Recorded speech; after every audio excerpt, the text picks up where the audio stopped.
Hi hello नमस्कार दोस्तों, स्वागत है आप सभी का आज की इस वीडियो में। आपको बताएंगे लॉकडाउन 4 की हर बड़ी खबर और मौसम विभाग से जुड़ी हर पल पल की खबरों के साथ सभी राज्य सरकारों ने लिया अपने अपने राज्य में रेस्टोरेंट, मिठाई की दुकानें, पान गुटखा की दुकानें, सैलून की दुकानें और स्कूल कॉलेज खोलने का बड़ा फैसला। इसकी पूरी जानकारी आपको बताएंगे वीडियो में विस्तार से। वही आज की बड़ी खबरों में आपको बताएंगे मौसम विभाग ने जारी की चेतावनी, इन राज्यों में मंडराया तूफान का खतरा, अगले 24 घंटों में आ सकता है भयंकर तूफान के साथ भारी बारिश। जी हाँ, इसकी भी पूरी जानकारी आपको बताएंगे। वही एक और बड़ी खबर में आपको बताएंगे भारत ने चीन को दिया एक और बड़ा झटका, इन देशों के साथ मिलकर बनाया नया प्लान। जी हाँ दोस्तों, आपसे हम आज की इसी वीडियो में आज की ताजा और महत्वपूर्ण खबरों के बारे में बताने वाले हैं, जिनको जानना आपके लिए बहुत जरूरी है। तो वीडियो को बिना भगाए ध्यान से आखिर तक जरूर देखें। तो आइए बिना देर किए चलते आज की पहली बड़ी खबर की ओर। दोस्तों इससे पहले फटाफट जान लेते हैं चीनी बीमारी यानी कि कोरोना महामारी की आज की ताजा अपडेट। तो दोस्तों आपको बता दें कि भारत में अब तक संक्रमित मरीजों की संख्या बढ़ती जा रही है और ये संख्या बढ़कर 96,000 से अधिक हो चुकी है। जबकि अच्छी खबर ये है कि 36,000 से अधिक मामले सही हो चुके हैं और आपको बता दें कि 3,000 से अधिक लोगों की अब तक मौत हो चुकी है। दोस्तों हो सकता है जब तक आप ये वीडियो देख रहे हो तब तक ये आंकड़ा और भी बढ़ गया हो। इसी के साथ ही बढ़ते आज की अगली बड़ी खबर की ओर। जी हाँ, मौसम विभाग ने दी चेतावनी, आने वाला है भयंकर तूफान, इन राज्यों में मचा सकता है तबाही, पीएम मोदी ने बुलाई आपातकालीन बैठक। जी हाँ, कोरोना संकट के बीच लोगों को एक और तूफान का सामना करना होगा। बता दें कि बंगाल की खाड़ी में उठ रहा चक्रवाती तूफान एम्फन पश्चिम बंगाल और ओडिशा तट की ओर तेजी से बढ़ रहा है। मौसम विभाग के मुताबिक अगले कुछ घंटों में यह खतरनाक रूप ले सकता है। भारत के मौसम विभाग का कहना है कि बंगाल की खाड़ी में उठा चक्रवाती तूफान एम्फन सुपर साइक्लोन में तब्दील हो सकता है। 185 किलोमीटर प्रति घंटे की रफ्तार के साथ ही तूफान अगले 48 घंटों में यानी 20 मई को शाम तक पश्चिम बंगाल और बांग्लादेश के तट से टकरा सकता है। इसके चलते देश के कई राज्यों में भारी बारिश के साथ तेज हवाएं चलेगी। जी हाँ दोस्तों, आपको बता दें कि अगले कुछ घंटों में तूफान खतरनाक रूप ले सकता है। चक्रवाती तूफान एम्फन का असर देश के 8 राज्यों पर पड़ सकता है, जिसे लेकर कई राज्यों में अलर्ट जारी किया गया है। मौसम विभाग ने चक्रवाती तूफान की आशंका को देखते हुए पूर्वी तटों के राज्य तमिलनाडु और पुडुचेरी से लेकर आंध्र प्रदेश, ओडिशा, पश्चिम बंगाल, त्रिपुरा, मिजोरम, मणिपुर और आसपास के तटीय इलाकों में ऑरेंज अलर्ट जारी कर दिया है। वहीं देश के 8 राज्यों में भारी बारिश की चेतावनी जारी की गई है। दोस्तों आप लोग कौन से राज्य में रहते हो, हमें अपने राज्य का नाम कमेंट सेक्शन में जरूर बताएं, ताकि आपके राज्य का मौसम का हाल आपको बता सके। बता दें कि अगले 24 घंटों में एम्फन भारी नुकसान पहुंचा सकता है। इसके अलावा अगले 24 घंटों में देश के कई राज्यों में भारी बारिश का सामना करना पड़ सकता है। मौसम विभाग के मुताबिक 40 से 45 किलोमीटर की रफ्तार से हवाएं भी चल सकती है। अगली बड़ी खबर में आपको बताएंगे शराब के बाद अब सभी राज्यों में पान गुटखा की दुकानें खोलेगी, गृह मंत्रालय ने जारी किया यह आदेश। जी हाँ, कोरोना संकट के मद्देनजर कल से लॉकडाउन 4 शुरू हो गया है। मोटे तौर पर इसमें वही पाबंदियां हैं जो पहले, दूसरे और तीसरे लॉकडाउन में थी, लेकिन दुकानों को लेकर रियायतें दी गई है।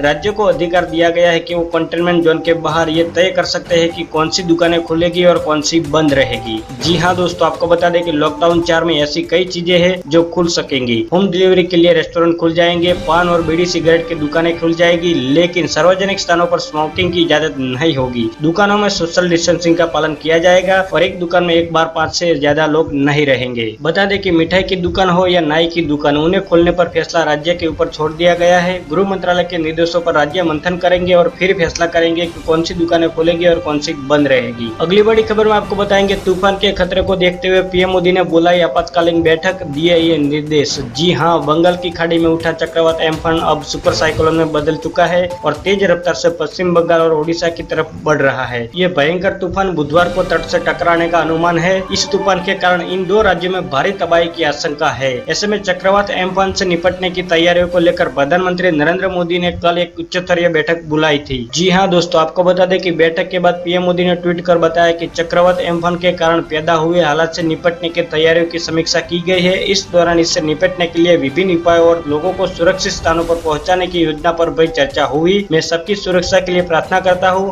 और केंद्र सरकार की तरफ से हर संभव मदद का भरोसा देता हूं। अगली बड़ी खबर है पाकिस्तान चीन की आएगी सामत, सीमा क्षेत्र में 450 लड़ाकू विमान तैनात करेगी वायुसेना। जी हाँ, भारत की सीमा में बार बार घुस रहे चीन और पाकिस्तान को करारा जवाब देगी भारतीय सेना। जी हाँ, आपको बता दें कि देश के उत्तर और पश्चिमी सीमा क्षेत्र में दुश्मनों से रक्षा के लिए भारतीय वायुसेना ने भविष्य में बड़े कदम उठाने के लिए काम कर रही है। भारतीय वायुसेना प्रमुख RKS भदौरिया ने सोमवार को जानकारी दी कि वायुसेना भविष्य में देश को उत्तर और पश्चिमी क्षेत्रों में तैनाती के लिए 450 लड़ाकू विमान की खरीदी कर रही है। इसमें 36 राफेल भी शामिल होंगे। भारतीय वायुसेना के इस कदम से पाकिस्तान और चीन को भारत पर निगाह डालने से पहले कई बार सोचना पड़ेगा। जी हाँ दोस्तों, आपको बता दें कि भारतीय वायुसेना की ओर से खरीदे जा रहे इन 450 लड़ाकू विमानों में 36 Rafale, 114 multi role fighter aircraft, 100 advance medium combat aircraft और 200 से अधिक प्रकार के हल्के लड़ाकू विमान शामिल होंगे। अगली बड़ी खबर में आपको बताएंगे, लॉकडाउन 4 में अब रेड जोन में भी होगी गैर जरूरी सामानों की डिलीवरी, मंगवा सकते हैं टीवी, फ्रिज और अन्य चीजें। जी हाँ दोस्तों, जो लोग लॉकडाउन की वजह से ऑनलाइन खरीदारी नहीं कर पा रहे हैं उनके लिए एक अच्छी खबर आई है। जी हाँ दोस्तों, आपको बता दें कि गृह मंत्रालय ने 31 मई तक बढ़ाए गए लॉकडाउन के चौथे चरण में विशेष तौर पर प्रतिबंधित गतिविधियों को छोड़कर अन्य सभी गतिविधियों खोलने की अनुमति दे दी है। जी हाँ, बता दें कि 18 मई से शुरू हुए लॉकडाउन 4 में ई कॉमर्स को और ज्यादा राहत दी गई है। गृह मंत्रालय ने रेड जोन में गैर जरूरी सामानों की डिलीवरी की अनुमति दे दी है। अब रेड जोन में होने के बावजूद आप लोग अमेज़न, फ्लिपकार्ट और स्नैपडील जैसी ई कॉमर्स कंपनियों से टीवी, फ्रिज, मोबाइल और एसी जैसे सामान ऑर्डर कर सकते हैं। बता दें कि लॉकडाउन 3 में मोबाइल और इलेक्ट्रॉनिक्स की बिक्री पर 3 जोन में पाबंदी थी।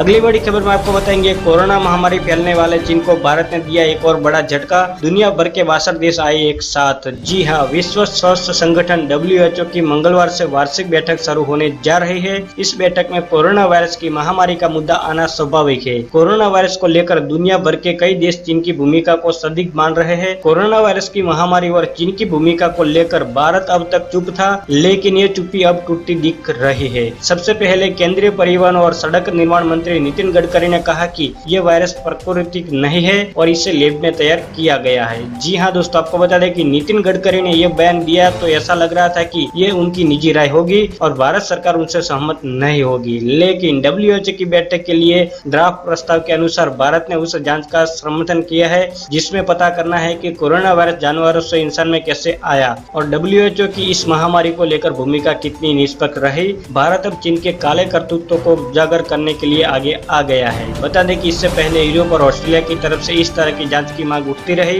भारत ने पहली बार इस तरह की जांच में शामिल होने के लिए औपचारिक रूप से हामी भर दी है। अगली बड़ी खबर में आपको बताएंगे, मनरेगा का बजट बढ़ाने पर राहुल गांधी ने प्रधानमंत्री नरेंद्र मोदी का आभार जताया। जी हाँ, कोरोना वायरस के संकट की इस घड़ी में देश के मजदूरों को राहत मिले, इसके लिए केंद्र सरकार ने मनरेगा के बजट में 40,000 करोड़ रुपए की बढ़ोतरी की है। कांग्रेस के पूर्व अध्यक्ष राहुल गांधी ने सरकार के इस कदम की सराहना की है। राहुल गांधी ने एक ट्वीट कर सरकार का आभार जताया है। जी हाँ दोस्तों, आपको बता दें कि राहुल गांधी ने ट्वीट में लिखा कि प्रधानमंत्री ने यूपीए काल में सृजित मनरेगा स्कीम के लिए 40,000 करोड़ का अतिरिक्त बजट देने की मंजूरी दी है। मनरेगा की दूरदर्शिता को समझने और उसे बढ़ावा देने के लिए हम उनके प्रति आभार प्रकट करते हैं। अगली बड़ी खबर में आपको बताएंगे, योगी सरकार ने मानी प्रियंका गांधी की मांग, मजदूरों के लिए कांग्रेस चलाएगी 1000 बसें। जी हाँ, योगी सरकार ने प्रियंका गांधी के मजदूरों के लिए बसें भेजने के अनुरोध को स्वीकार कर लिया है। कांग्रेस की ओर से उत्तर प्रदेश सरकार को 1000 बसें देने का प्रस्ताव रखा गया था। इन बसों को यूपी बॉर्डर पर खड़ा किया गया था, लेकिन यूपी सरकार ने इस प्रस्ताव को ठुकरा दिया था और कहा गया था कि सरकार की ओर से पर्याप्त मात्रा में बसों का इंतजाम किया जा रहा था। योगी सरकार ने कांग्रेस महासचिव प्रियंका गांधी के 1000 बसों का प्रस्ताव स्वीकार करते हुए चालक परिचालक का नाम समेत सूचित मांगी है। बता दें कि उत्तर प्रदेश के सचिव अवनीश अवस्थी ने प्रियंका गांधी वाड्रा को जवाबी पत्र में कहा कि मुख्यमंत्री को संबोधित पत्र में प्रवासी मजदूरों को लाने के लिए अपने स्तर पर 1000 बसों को चलाने के आपके प्रस्ताव को स्वीकार कर लिया है। बता दें कि इस पर प्रियंका गांधी ने सीएम योगी आदित्यनाथ का आभार जताया है और कहा कि कांग्रेस इस कठिन समय में अपनी पूरी क्षमता और सेवा व्रत के साथ अपने कर्तव्यों का पालन कर रही है। ये बसें हमारी सेवा का विस्तार है। प्रियंका गांधी ने आगे कहा कि यूपी में पैदल चलते हुए हजारों भाइयों बहनों की मदद करने के लिए कांग्रेस के खर्चे पर 1000 बसों को चलवाने की इजाजत देने के लिए धन्यवाद। अगली बड़ी खबर में आपको बताएंगे, पीएम मोदी पर सवाल करने पर शाहिद अफरीदी को शिखर धवन ने दिया करारा जवाब। जी हाँ, टीम इंडिया के गब्बर शिखर धवन उन खिलाड़ियों की लिस्ट में शामिल हो गए हैं जो पाकिस्तान के पूर्व कप्तान शाहिद अफरीदी को उनके कश्मीर वाले बयान को लेकर आड़े हाथों ले रहे हैं। धवन से पहले युवराज सिंह, हरभजन सिंह और गौतम गंभीर ने अफरीदी के बयान की आलोचना कर चुके हैं। जी हाँ दोस्तों, आपको बता दें कि शाहिद अफरीदी को आड़े हाथे लेते हुए शिखर धवन ने ट्वीट करते हुए लिखा कि इस वक्त जब सारी दुनिया कोरोना से लड़ रही है, इन वक्त भी तुमको कश्मीर की पड़ी है। कश्मीर हमारा था, हमारा है और हमारा ही रहेगा।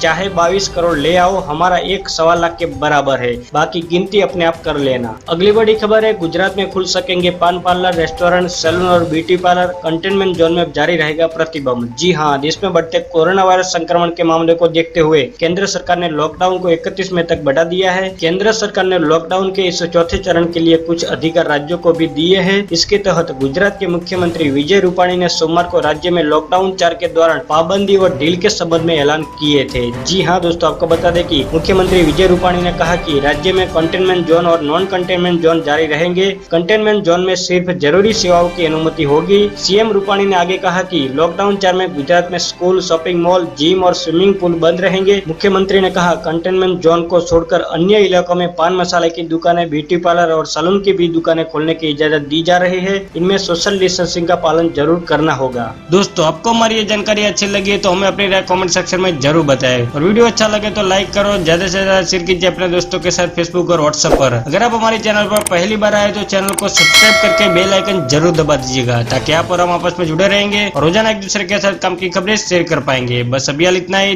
धन्यवाद। वंदे मातरम। भारत माता की जय।